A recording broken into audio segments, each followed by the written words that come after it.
அனைத்து விவசாயிகளுக்கும் வணக்கங்க. கீரை விட்டு பார்த்தீங்கன்னா, ஒரு 10 நாள் ஆகப்போகுதுங்க. நல்லா தான் வளர்ந்து வந்திருக்கு ஒரு பட்டம் மட்டும். பட் இன்னொரு பட்டம் பார்த்தீங்கன்னா, சுத்தமா கீரையே வரல. என்னன்னு பார்த்தா, மழை வந்துச்சு விர விட்ட அன்னைக்கே.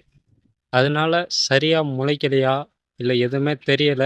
அது பத்தாம கீரை விட்டு பார்த்தீங்கன்னா, ஒரு 5 நாள் கழிச்சு தான் தண்ணிய கட்டணும். ஏன்னா மழை வந்துடுச்சுன்னு தண்ணி கட்டல. இப்போ பார்த்தீங்கன்னா, இந்த பட்டத்தில சுத்தமா கீரையே வரல.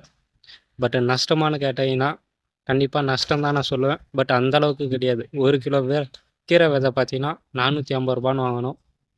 பட் பாதி வேற தான் முளைச்சிருக்கு. இன்னும் பாதி வேற பயுதில கண்டிப்பா நிலத்தில மழை பெஞ்சதுனால தான் கீரை வளரல.